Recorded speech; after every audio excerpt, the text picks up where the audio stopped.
I am a painter, and my work is drawn literally from my experiences in living. As a result of looking back over the events in my life, I see that the curricula that I was following was carefully designed to create in me this desire to define what it is to be a woman. There is nothing that was included that wouldn't move me in this direction. I see that my parents were unwittingly cooperative in setting me on this path, and that it was the design intended for me when I chose to incarnate. I have finally understood why I am here. There is no blame. Everyone has participated according to plan. When I was a child in the 30s, it was clear to me that my parents were disappointed to have 3 girls and no boys. There was little value placed on females in my family, in society, in the Episcopal Church. My father thought women had it easy. The church blamed women for the expulsion from the garden.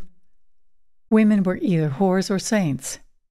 In my personal life, there was no woman whom I admired or aspired to be like, with the exception of my paternal grandmother, who was warm, supportive, and full of life. When I was 18, I lost my virginity unwillingly, hemorrhaged for 3 days, and was told by my father that no man in his right mind would marry me. I thought I was damned, and I was also very angry at feeling worthless, without honor or value. What does it say about our culture when my value seemed to depend on a piece of skin? In many countries, it still does. For shame. My life's journey has apparently been about finding out what value women have, what is the truth about us. I read a lot about Jesus and the red type in the New Testament, trying to find out what he really said about women.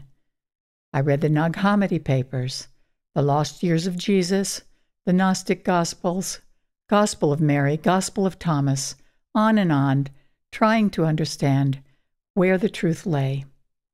I wanted to find examples of women who were marvelous, glorious, sexual, powerful beings.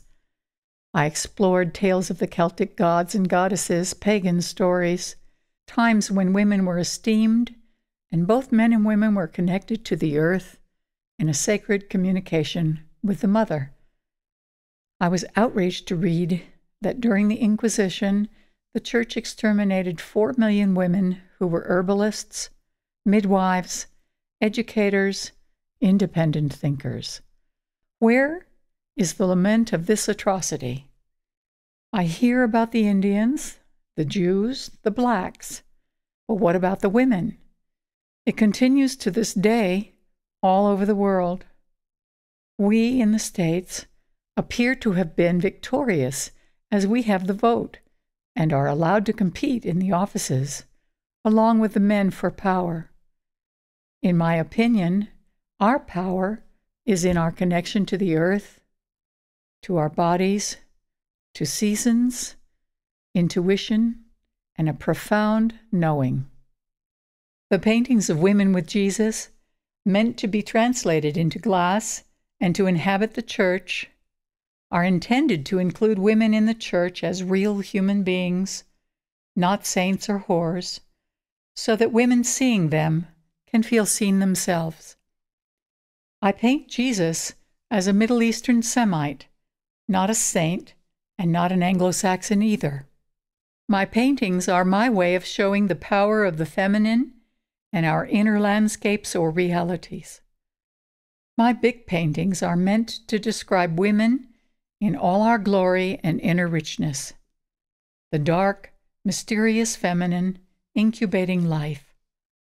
I also delight in painting a man being blessed by nature, full of celebration and joy. I would like to live long enough to see this be the norm.